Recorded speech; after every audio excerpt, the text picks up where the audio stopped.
Why are the arts so important for the vitality of a community? I mean, can't we just cut them all? It's just a bunch of people with weird hair running around who don't take showers.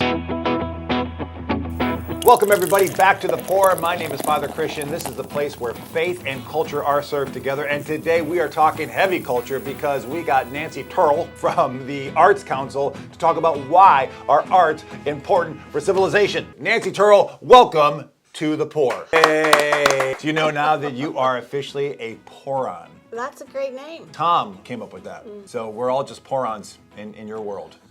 I'm going to pour you a drink that I thought about. You are like a splash of rejuvenation in our life. And so I went with the coconut water for you. And the folks out in the office, they were throwing out the word martini. Look at that. This might be the real deal.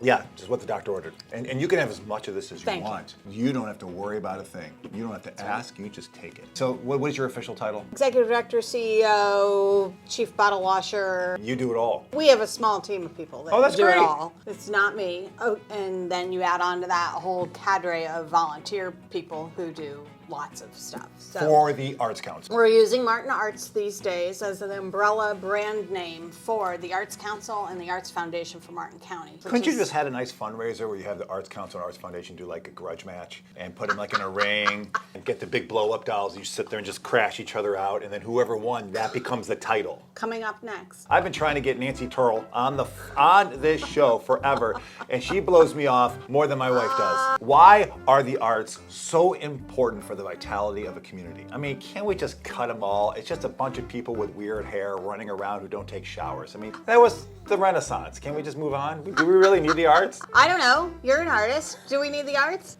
I think I'm dying when I'm not involved with creative work. And a lot of people feel that way, even if they do something else for their quote-unquote real job. Tom, the guy who's behind the camera with the headphones and who's kind of creeping you out by staring at you, he said that the mark of a healthy civilization is one that prizes its arts community.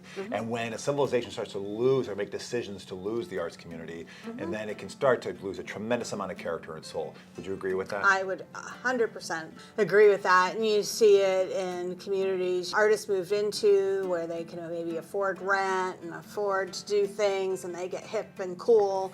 And then all of a sudden, corporations move in, they up the rents, they buy the buildings, and all of a sudden the artists who created the neat, cool space can't afford to live there anymore, and they go on to find the next cool place to make that happen too. Wynwood, Miami, I think is a good example. I'm thinking of Austin. No, it's no longer weird. San Francisco used to just have such incredible character, and now you'd be lucky if you can get a square foot for under like, what, $1,000? I don't even know. And I know in our community that we serve together, there is the same kind of wrestling match that the prices have gone way up, and this is a conversation that's happening throughout the country. Property taxes going way up, and then you're going to lose the middle class, and you're going to lose, and with that you lose the artists. And that's what really brought the life and the vitality and the character and the soul to the place. And it's just going to feel homogenous. And then we got this thing where there were a bunch of arts funding was cut in this state of Florida. And Yes, so yes it was. how do you respond to that as this 25-year tenured leader of the arts in Martin County? What do you do to try to say, guys, we need the arts. It's important for the formation of our children, for the character of our community. Kids who have arts formation become better scientists, they become better everything. It just allows them. Mathematicians, engineers. I think it starts really at the base level that any kind of arts education, whether it's in the visual arts, the performing arts, even creative writing and the literary arts, that creative thought process that it creates gives people a basis to have really any profession in the world, but also teaches them how to open their mind up, to have a conversation, to have a dialogue, maybe hear an opinion that they didn't want to hear. Yeah. It opens up that kind of a dialogue. It gives you that base to have those conversations. One of my best friends is from a smaller town in Louisiana, and we both went to an acting conservatory in Chicago. And he said, wow, his mind was blown open once you start hanging around with a bunch of artists, because you're going to hear points of view that are just, all colors are being painted on this palette. And it really challenged him. And people are challenged by that, and that's why they do things like stop funding, because people are afraid of alternative points of view, perhaps. So the legislature did put some funding in the budget, but what it erodes in the communities is this kind of foundational level support. I mean, it was only less than 10% of my budget. So you're not talking about huge, it was $30,000. You know, my budgets, the two combined, are about $500,000. But that base support takes something away from the stability all year long. And I think perceptionally, I think some individuals in the community who may be donors, you know, start to go, well, if they cut funding, maybe there's something wrong there. Maybe they start to question it. Whereas when you say, I've received state grant funding, they go, oh, well, you've been thoroughly reviewed, confirmed that you're doing business the right way. And so my donation's still good with you.